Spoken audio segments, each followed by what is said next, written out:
Hello, everyone. Hello. Thank you for joining us today. We have a special quarterly presentation with our friends at Take Charge America.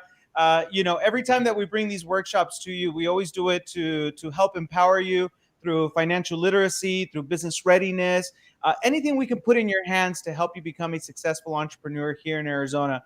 And it is my pleasure to introduce my friend who we've been working with for many years and a recent awardee for what was the award again? Outstanding Financial Literacy Counselor of the Year, Matthew Long from Take Charge America. Matt, how are you? It's great to see you. I'm great. It's good to see you, Edgar, and I'm happy to be back and hopefully provide some relevant information for everybody today. Well, I know every time you're in the house, you always bring the goods. So today, what are we going to talk about? Give us a brief introduction of today's topic. Sure. So we're going to talk about mastering your debt. So we're going to look at ways to consolidate and remove debt. I mean, debt is that anchor around our ankles a lot of times that put us in a bad spot financially. And so if we can eliminate that debt and take all that money that we were using for debt, put it into savings or investing for our future, whatever it is, life can get a lot better. So basically, a lot better. What was that? I'm going to show you the tricks of what Take Charge America, we're a debt management company. I'm going to show you what we would do with you if you signed up with Take Charge America to do a debt management plan. I love it. I really appreciate that you're going to walk us through that process. I know for a lot of folks, the pandemic created a lot of financial burdens, debt being one of those. People had to borrow their way out of this economic crisis that we just went through. And, now that we're experiencing inflation, it's another situation, another added economic pressure that, we really need to keep our eyes on. And so managing your debt is a great way to find that financial freedom, and Take Charge America can walk you through it. So Matt, I'm going to pass the stage over to you. You do your thing. And if you're watching us today, you have any questions, by all means, feel free to send them over to the instructor. We'd love to have this live conversation with you so that Matthew can answer your questions here live. All right.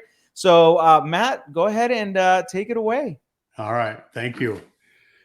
So when we talk about debt management, we look at a variety of things, and we're going to look at some strategies that will help you do that. Let me preface by saying, I'm going to give you a lot of ideas today, and if you choose to do them, you do.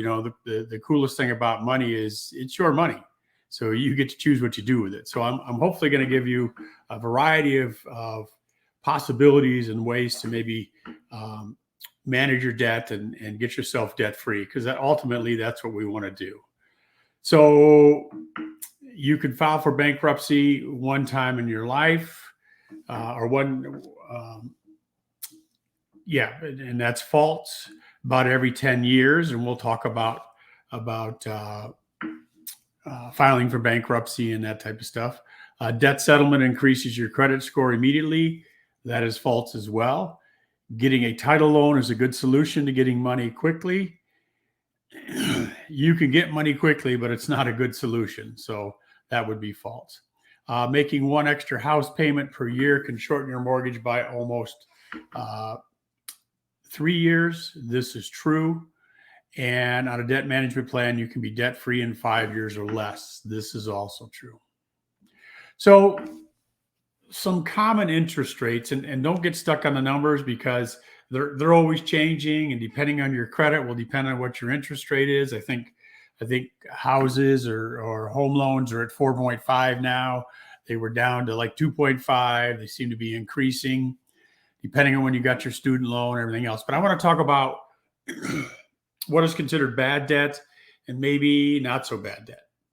So when we look at an auto loan, it depends on why you have the auto loan. So for example, prior to COVID, I used to travel about 2,000 miles a month all over the place. And so in order for me to do my job, I needed a car, and I didn't have, $20,000, $25,000 sitting aside that I could just throw towards a car. So I got an auto loan. So I don't know that that's bad debt. It allows me to do my job. Home loans, buying a home is the second, the top 10 of smart financial decisions. It's the second one because when you make your home payment, your mortgage payment, you're knocking down the principal of what you owe, and hopefully the value of your home goes up, which in Phoenix, we've seen in the last 2 years, they go up 30%. So every time you pay down that mortgage, you're increasing the equity. So what you owe and what the house is worth, that's the equity in between. And when you sell your house, that's your money. So it's almost like a built-in savings plan. Student loans, on the other hand, they can be bad debt. They can be good debt.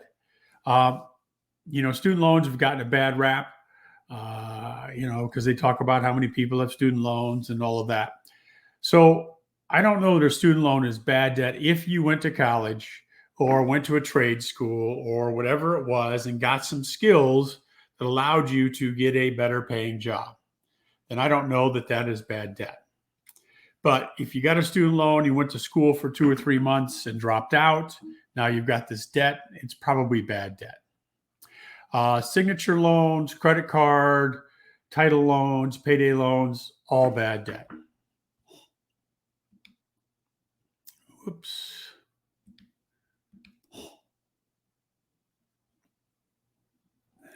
Sorry. All right. So recommended spending, monthly spending. So I can't give you a number. Okay. I have to look at percentages. So when we put together a spending plan, these are the recommended amounts per category. So housing, whether that's renting, buying a home, 35% of your income. So that's utilities, HOA fees, insurance, maintenance. Shouldn't be more than 35% of your income. Transportation's 14%. So that's car payment, gas, repairs, insurance, all of those. Debt, 3%. So that's credit card, student loan debt, and personal debt. Food, 13%. So that's dining out, groceries, Snickers bar because you're having a bad day, Big Gulp, whatever it is. Anything that you consume. Savings, 15%. That's the goal. And we usually put 10% into regular savings, kind of our emergency fund, contingency fund, and then maybe 5% into retirement. And depending on where you are right now, I do 5 into regular because I have an emergency fund and contingency fund. I put 10 into retirement because that's hopefully down the road, not too far down the road for me. And then other, because I'm not a total Scrooge, others 20%. So you can spend basically $20 of every $100 you make on your wants, entertainment, playing golf, whatever it is.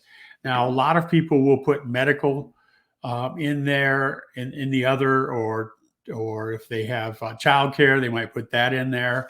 But we're going to focus on housing, transportation, and debt because those are kind of the categories that usually we run up some debt in. All right, so 4 major sources of debt: a mortgage, an auto loan, student loan, and credit card. So let's start off with your credit doesn't really impact your ability to go to good interest rates. That's false. Your credit score is kind of your score in life. It is the thing that dictates what your interest rate is going to be. Higher the score, lower the interest rate, the less it costs you to live. All right, so mastering mortgage debt. So you want to get the lowest interest rate possible. You get that with good credit. You want to look at the shortest term. So we'll look at the difference between a 15-year mortgage and a 30-year mortgage. Refinance mortgage insurance. So I would say right now, if you've got a young mortgage that's within the last 5 years, you should call your mortgage company and if you're paying mortgage insurance, try to get that removed. So what mortgage insurance is this. If you didn't put 20% down on purchasing your home, then the mortgage companies say, well, hey, we need that loan insured. All right. So, so let's say you got your loan through Wells Fargo. Wells Fargo says that mortgage needs to be insured because they don't have 20% equity. And we think this is a risk loan, a higher risk loan. So what you do is you make your mortgage payment, your interest, your taxes, insurance, all that stuff. and then you send a separate payment to a mortgage insurance company. Now, the mortgage insurance company doesn't do anything for you other than allow you to get the loan and buy the house. So how it works is this. So let's say Edgar's the mortgage insurance company, I'm the bank. So you pay me your mortgage, you pay your mortgage insurance to Edgar, and all of a sudden you can't make your payments and I foreclose on you and take your home away. I then call Edgar and say, hey, these people foreclosed. You have the mortgage insurance, so you need to pay me the balance of their mortgage. So now as the bank, I've got the house free and clear. You've got nothing. Edgar's paid your mortgage off, but you are now out of the house. So that's how it works. And so they look at 20% equity. So what that means is how much you owe compared to the value of your home. And because the last 2 years we've seen such a huge increase in the values, a lot of people have gone past that 20% equity and can get mortgage insurance removed. So if you're not sure if you have it, call your mortgage broker, call whoever's handling your mortgage and say, hey, do I have mortgage insurance? If they say yes, how do I get it removed? Okay. You could prepay principal, remove life insurance. So not everybody puts life insurance on their mortgage. That's kind of a personal thing. It's up to you. I used to have life insurance on my mortgage when my children were young. And it's because of my history. My father passed when I was 5. My mom was planning on being a homemaker, had a high school diploma. All of a sudden, she's thrown into the workforce. And my father didn't have any insurance, didn't leave us anything. So my mom went to work. I became my sister and I became latchkey kids before we even knew what that was. And eventually we had to get rid of the house and move with my grandparents. So we struggled financially. So because I went through that as a kid, and I'm not complaining, I had a great life and I've had a great life and a great childhood and no complaints. But the reality of it is because I went through that, when my children were young, I had what's called term life insurance, and it's usually a 10-year policy. So, and there's, it lasts for 10 years and then you can renew it or it just goes away. And so I had a lot of life insurance under term so that if something happened to me, my wife could pay off the mortgage, my kids would have a college fund, and life would move on. They would not be disrupted other than I wouldn't be around. So I don't have that anymore. My children are grown, so I don't have that anymore. And then largest down payment possible. At least try to do 20%. That gives you the best situation. So let's look at a mortgage loan example. Again, 3.4% interest. Sale price $200,000. They put $40,000 down, which is 20%. The left-hand side, your loan amount's $160,000. Monthly payments are $713. Total monthly payments is $256,680. So you pay $96,680 in interest. Okay. On the right side is a 15-year mortgage. Again, same down payment, same loan amount, but your payment, because you're paying it off in half the time, is $1,139. So it's gone up by a little over $400. But look, as we go down, you pay $205,000 for the house, $45,000 in interest. So you save yourself $51,000. That's money in your pocket. Now, a lot of folks I work with aren't sure that they can make that 15-year payment. So what they'll do is they'll do the 30-year just in case something happens one month and they can't make that $1,100 payment, but they can make the $700. But they'll pay it like it's a 15-year mortgage. Okay. And so what they do is they pay it down even faster. So let's look at what happens if we prepay principal. Okay. So a 30-year mortgage with the amount of $250,000, interest rate 6.5%, which is really high. Principal and interest payments are $1,580. So total interest you'll pay will be in the amount of almost $319,000. All right, but by making one extra payment. So I have a lot of clients who they get their tax return, they make a mortgage payment. And if you make an extra payment, you need to make sure that you tell them it's for principal only. All right. Otherwise, they're gonna take part of that payment and pay interest, and it's an extra payment, so you don't need to pay interest on that. You want it to be principal only. So interest paid would be reduced to $249,000, which is a savings of $70,000 just by making one extra payment. And your 30-year mortgage gets shortened to 24. So again, there's a lot of different strategies on how to handle those things. The last thing I'll say about mortgages, if you're looking to refinance, make sure you refinance for the same term. So what I mean by that is I got lots of offers from New Res. That's who my mortgage company is. And I think I owe 20, 21 years still on my mortgage. And so they were sending me refinancings to lower my interest rate. So I get the lower interest rate, but my 20, 21 year term would stay the same, which means it reduces my payment, but I don't lengthen my mortgage. Because if I would have gone back to a 30-year, my payment would have reduced even further. But now I start over, and that extra 9 or 10 years of interest at the end sucks up a lot more than the savings I'm getting every month. So especially if you're thinking on trying to stay in your home, pay it off, be there in retirement so you have no mortgage, which is a great way to go in preparing for retirement. All right, so let's look at auto loan.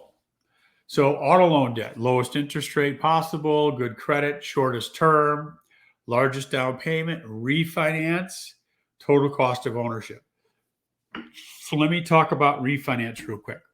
Same thing applies here. So I have a lot of clients that got a car loan 6 years ago. Their credit wasn't very good. Their interest rate is at 6 or 8%. And after 2 or 3 years, they've kind of gotten their act together. Their credit score has gone up significantly. So I advised them, I said, call your bank, okay, and see if you can refinance your car loan. They go, well, why would we do that? And I said, well, because you get a lower interest rate. And so some of it done it. They said, oh, look, I got a lower interest rate and it reduced my payment by like $150. And I said, well, what's the term? They said, well, it's 6 years. I said, well, you've already paid 3, 6 more. That means you pay 9. That extra 3 years is going to suck up any savings. I said, see what they'll do on a 3-year term, which is what you have left on your current car loan. They do that. They still get savings. They still get the lower interest rate, but they're not paying that extra 3 years.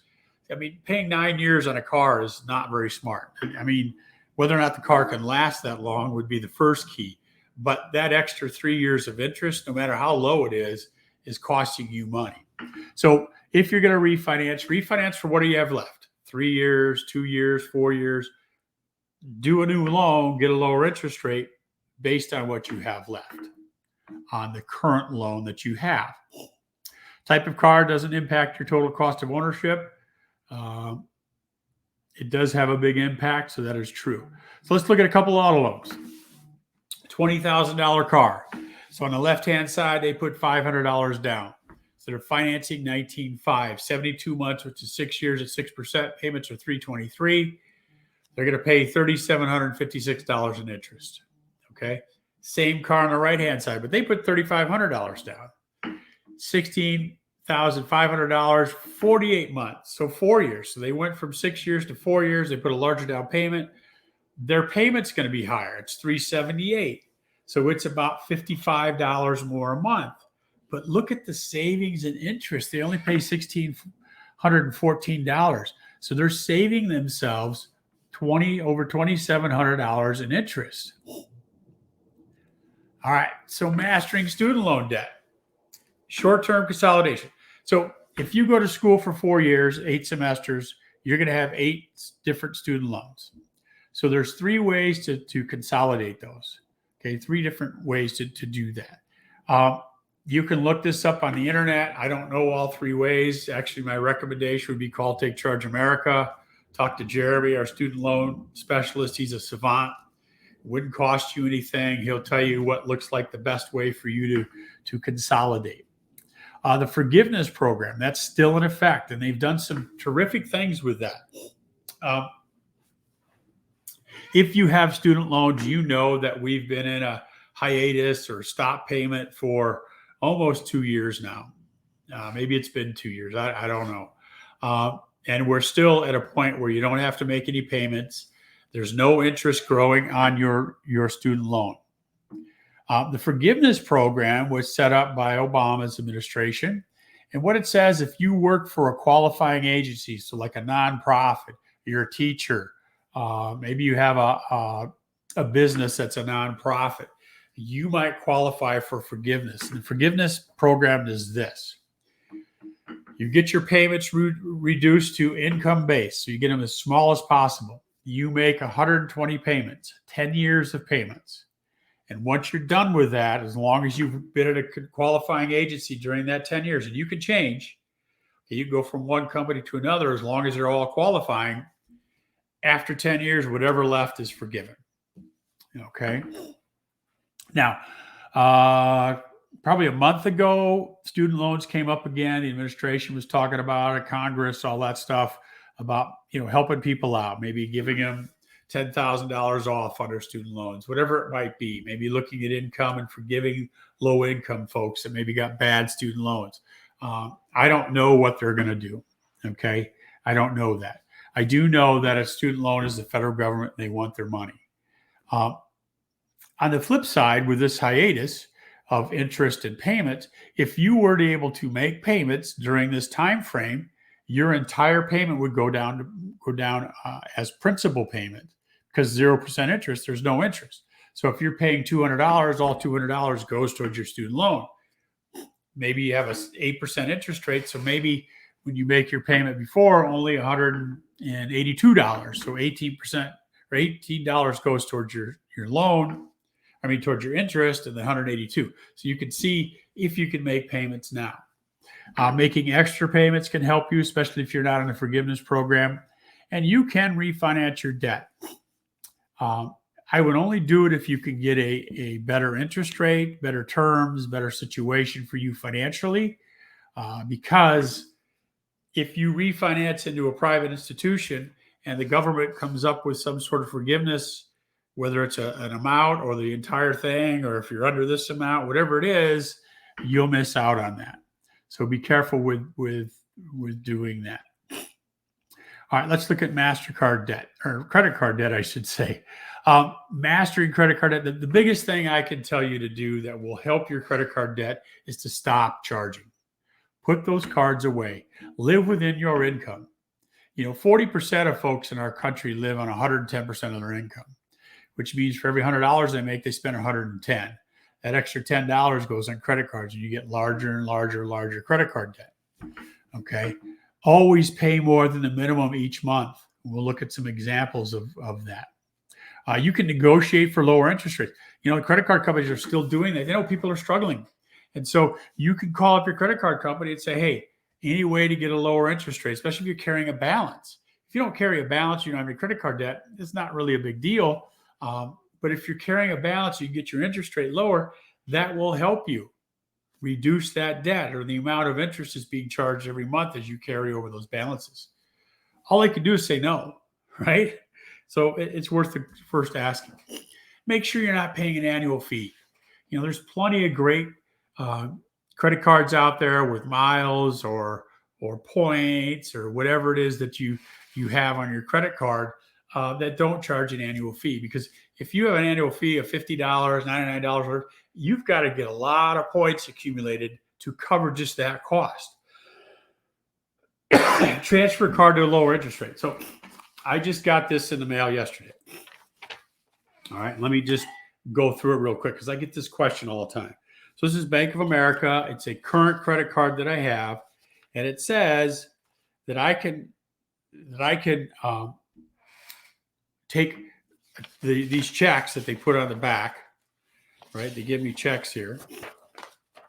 All right. I don't know if you can see those or not, but I can write one of these checks and pay off the balance of a different credit card and get 0% interest till April 9th, 2022.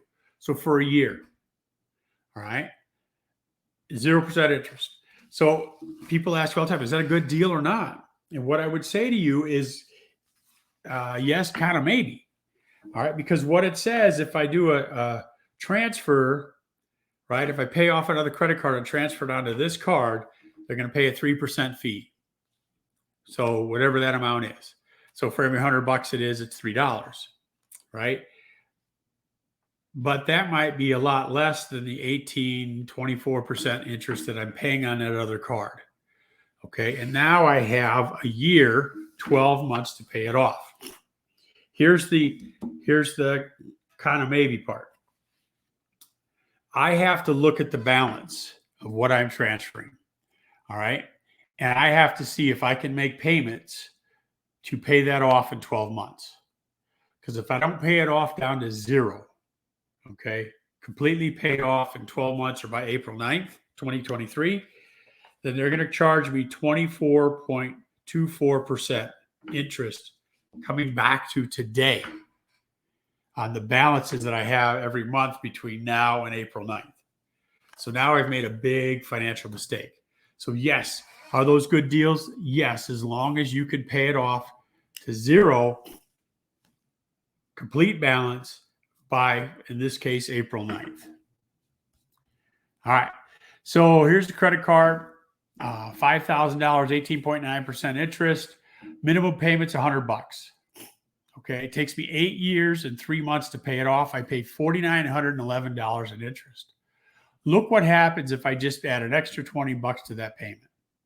Okay, I go down to 5 years and 8 months. I cut off almost 3 years. My interest is $3,200, so it's a $1,711 savings. All right, but look what happens if I added $50. Okay, so I pay $150 every month on that card. Knocks me down to 4 years, so it cuts it in half than the minimum payment. And my interest is $2,146, so I save $2,700 in interest. That's money in your pocket. So the key to success with credit card debt is pay it off as quick as possible, because it's costing you money every month because you're paying interest, whatever your interest rate is. So the sooner you can pay it off, the better off you are. And we'll look at some strategies on how to pay off credit card debt here in a little bit. All right. Here's a Utah motor vehicle loan, title loan. I don't know if you can see that. The interest rate's 231%. Okay, I checked with some here in the area. Their interest rates were somewhere in the 100%. These are bad loans. These are predator loans. These are things that you want to try to stay away from. Here's why. As you can see, they borrowed $500. But as soon as they borrow that, there's a $95 fee. So I get it, walk out. I now owe $595 plus 231% interest every day. That's about $87 a day. What we've discovered, the data says on these, that 4 out of 5 people, these are 6-month loans, 4 out of 5 people have to sign up for another 6 months. So they do an entire year of paying that type of interest. And 2 out of 5 people lose their car completely because they can't pay it. They can't pay it off. And these guys foreclose on the loan and they repossess your car. So get out of it as quick as possible. Get it paid off as quick as possible. These are bad predator loans. So let's look at some debt management strategies. There's personal debt settlement, third-party debt settlement, debt management plans, and bankruptcy. So let's look at personal debt settlement. Personal debt settlement basically means there's no third-party fees. It's an immediate solution. They're going to say, yes, we're going to forgive some of your debt, or no, we're not. Okay. It will immediately impact your credit situation. Okay. It will initially, if they forgive some stuff, it's going to drop, but then it's going to go back up because of your income to debt ratio is now lower, which is 30% of your credit score. So eventually we'll start going back up. You're negotiating directly with a lender. There's nobody else. You call up your credit card company. You say, hey, I'd like to get some debt settlement, get some of my debt forgiven, and you negotiate it that way. The downside is it impacts your credit score, because if they forgive some money, you now have not paid, basically paid the amount that you owed. Here's another one that people don't understand. You must pay taxes on waived debt more than $600.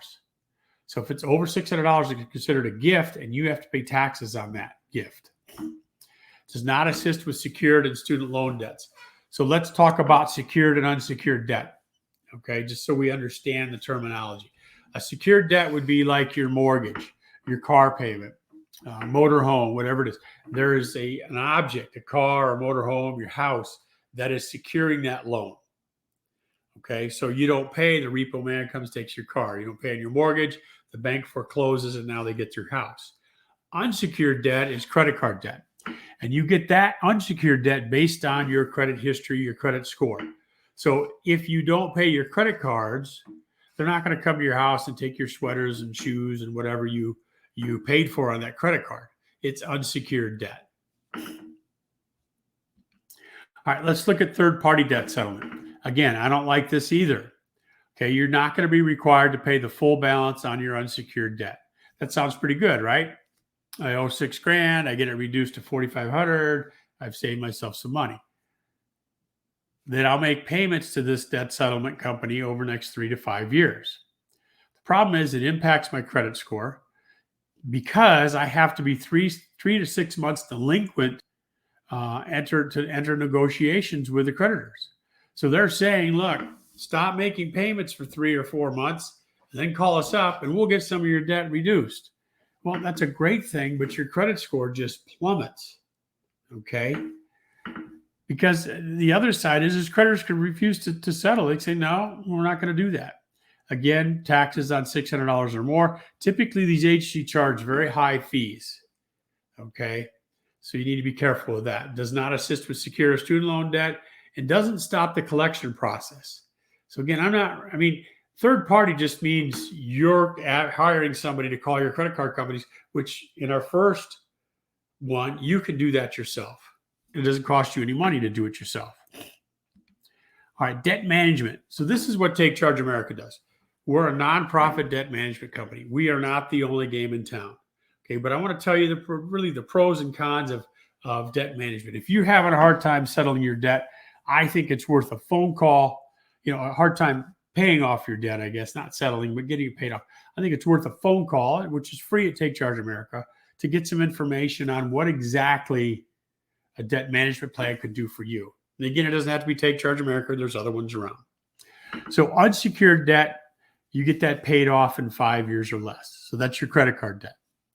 Lower interest and fees get waived. So if you haven't been paying and your interest rate's at 29% and you've been getting a $15 fee every month, once you join us, we've been around for 32 years. Let's say it's Visa or Discover Card. They now know that they're going to get their money because you're on a debt management plan with Take Charge America. So what they'll do is they'll lower your interest rate probably to 8% or so. They'll waive any fees that they charge. So they'll get rid of those. And now you'll start working. It will stop creditor calls. You make one monthly payment to the credit counseling agency. So what happens is you send a check in, and then we take that check and we disperse it to all the people you owe money to. Okay.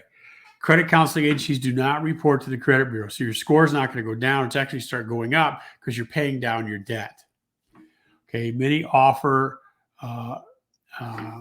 debt management plans are nonprofit agencies like Take Charge America. The downside is it doesn't assist with your secure debts. We can't help you with your car payment, your mortgage, motor home, quads, whatever it is. Some consumers may need more than 5 years to pay off their debt. Okay, it's not recommended that you take on additional debt while on a debt management plan. So I've got these 3 cards going. I'm going to get this new card, charge that one up. You're defeating the purpose of getting on a debt management plan and becoming debt-free. It does not assist with student loan debts, or student loan debt, which I said, it's the federal government. They want their money. All right, let's look at bankruptcy. There's more than one option, which is a good thing. It'll stop creditor calls. You'll be granted some debt relief. The downside is it impacts your credit score for about 7 years. Okay. You may have to give up luxury items. So if you've got a jet ski or a motorhome or something like that, or you're driving, you've got an old vintage Vet in your garage, you might have to give that stuff up. Okay. It does not assist with student loan debts. It's difficult to get a mortgage in the first 5 years. I talked to Desert Financial Credit Union. They said, if you got a bankruptcy, we're not loaning you any money for 7 years. Okay. Chapter 7 remains on your credit history for 10 years. It does not mean that it's going to affect it for 10 years, but it's going to be there to see. And you may still have to pay back some debt. So there is Chapter 7, there's Chapter 13. It's very difficult to file bankruptcy these days. 20 years ago, you called up a bankruptcy lawyer, you filled out some paperwork, you paid your fee, and bing, it was rubber stamped. Now the courts are really taking a look at, are you deserving of bankruptcy? Can you not pay your debt? And so what they're doing with a lot of them, the Chapter 7s, they're moving them to Chapter 13s, which is a reorganization of your finances and reorganizing your finances so that you can pay down your debt and you don't get bankruptcy. Again, Take Charge America has people that know about bankruptcy, so you can call and ask about that. Just know it's going to cost you some money. All right, so let's forget all of those and look at a way that we can reduce our debt.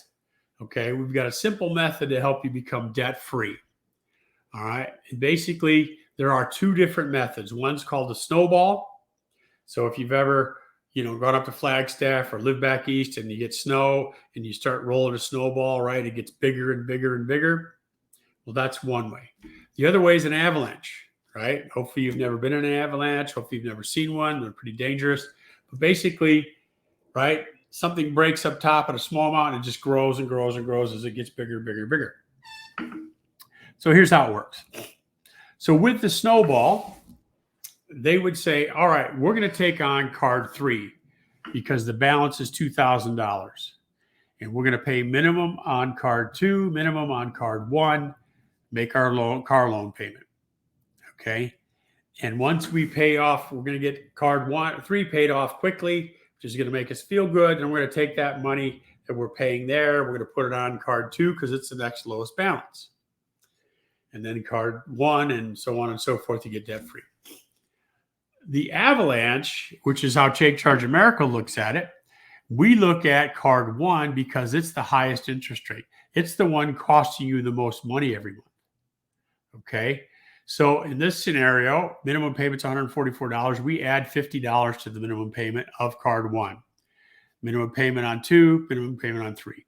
So we make payments of $194 on card 1. Remember, we're not charging anything, so those balances go down quickly. Once that's paid off, card 1 is paid off. We take that card, put it in a red Solo cup, put some water in it, put it in the freezer. And freeze that sucker so we're not tempted to use it. Okay? So then we go after card 2 because it's 21.9% interest. So we take the $194, we add it to the $50 we were paying on card 2, so we pay $244 on card 2, still paying the $40 minimum on card 3. So once we get card 2 paid off, we're going to take it, we're going to put it in a green Solo cup, put some water, put it in the freezer next to the red Solo cup. So now we take that $244 and we add it to the $40 we were paying on card 3. So we pay $284 on card 3. Once that's paid off, you get a blue Solo cup, put it in there, put it in the freezer. Now every time you open your freezer, it looks like Christmas because you are credit card debt free. It also takes some time to thaw out those cards if you need to use them so that you're more likely to not use them and only use them in an emergency. Okay. You can then take that $284 a month and you can add it to your car payment if you so choose to do that. Now, I want to go back and show you that car interest was 3.5%. That's pretty low. 10 months ago, I would have said, take that $284 and put it in an investment account because you're going to get 7, 8, 10% because the market was doing really well. It really depends on your strategy. All right. I would rather put my money somewhere else and have it earn me more than 3.5% than pay off my car. But it really depends on you. Remember, at the beginning, I said it's your money. You choose what you want to do. But if you take it and put it on your car payment, then you're going to get that car paid off and you are now debt free. Okay. Make sure if you have any questions on this, you fire that in. So how do I find that extra money to pay down my debt? Well, my challenge to you, what's today? Today is April 4th, 3rd. So it's the beginning of the month. So I would try to track my spending for 30 days. Okay. So you can get a an envelope and collect receipts and put them all in there. You can get a journal and write it all down. There's phone apps called Mint. Okay, you can get that and you can register all of your payments on there and they'll total it up. Your own bank account probably has some sort of spending categories that you can set up and see. All right, but that only covers your debit card. So if you're paying cash for stuff, you need to collect that receipt or write it down and whatever. Again, the Mint app is free. It's not mint.com. That's a dispensary. No, it's just Mint, M-I-N-T. But the key to this is that after the month, the 30 days, so the end of April, I can list all that stuff out and I can see where I spent my money. Okay, because most of us, if I were to sit down and you say, what's your income per month? You could give me that. What are your expenses per month? Well, here's my rent or my mortgage, my car payment, insurance, utilities, food. You could give me some of that. But what we don't keep track of is those occasional expenses or discretionary expenses. So an oil change, you get your haircut, Snickers bar, you go out on a Friday night at happy hour, whatever it is.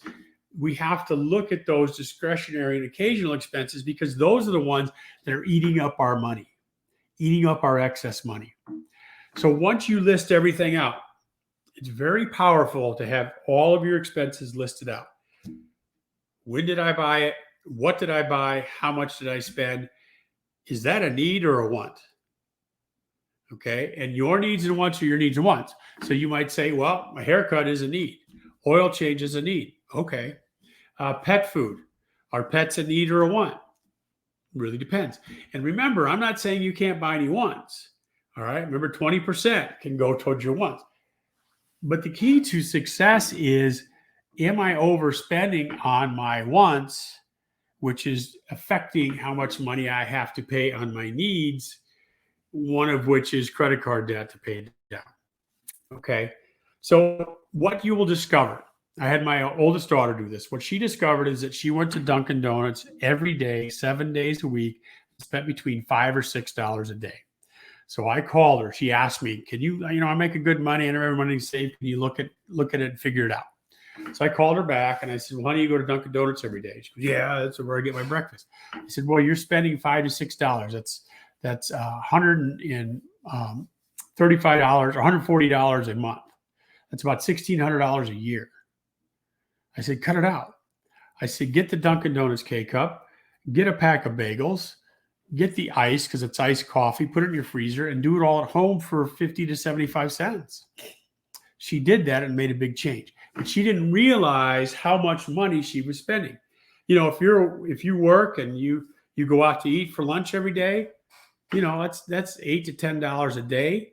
That's $50 a week. That's $200 a month. Could you take your lunch 4 days and then go out on Fridays? You have to look at that. But this writing everything out will give you the key to success of seeing where your money's going. Where can I cut back? Where can I find that extra money to pay down my debt faster? So in conclusion, identify your debt sources. What are they? Where's your debt? What are the interest rates? How much do you have to pay minimum payment? Understand those interest rates. Put together a plan to pay off your debt. Create a budget that allows you to live within your current income. Okay? Keys to success. Live within your current income. Explore different types of help available if you need to, but definitely try to put your debt on a diet today. All right, I'll certainly answer any questions. I do want to make a note. If you text survey to 480-418-6367, you'll get a survey, which helps me out, allows me to continue to do these presentations for free, allows us to apply for grant money and all that stuff. But anyhow, Edgar, I don't know if any questions came in, if anybody came up with anything, if you've got any questions, but I'm happy to hang out and answer, whether it's on debt or anything in finance world. I'd be happy to talk about it. Thank you, Matt. No, we've had some great participation. Definitely thank you to all of our audience on our online platforms who are joining us and watching this great presentation. We've had Matt before do the Master Your Debt presentation, and every single time I listen to it, I get a new twist, a new perspective on how to manage your finances. When you were talking about the snowball effect and applying a little extra cushion to each payment, each minimum payment, and then applying that to the next one and the next one, that to me, out of all the financial strategies, is probably the best one. I think that's the one that really gets you out of a situation faster. Let me give you the other big piece to that, which I Sure. didn't mention. I should have. Once you've paid off that credit card or those credit cards, and you've been paying on them for 3 or 4 or 5 years, so you've been living without that money. Mm-hmm. Take that money and supercharge your savings. Just put it right into savings. Okay, and just supercharge. Because I remember when Samantha, my oldest daughter, was like 4 years old, and she was in daycare, and it was expensive way back then. And I remember thinking, God, I can't wait till she gets out of daycare. I'll have all this money, extra money every month. And instead of taking that money that I've lived without for 3 years and putting it directly into savings and supercharging my savings, I let it go into my account and fritter it away. Spending money's easy. Saving is a difficult one, but here's built in. You've been paying this for so long. It's built. Just put it into transfer into savings. Pay yourself. I mean, that would be the next logical step, right? After paying everyone else, that's right. Time to start paying yourself. Put that money towards your future.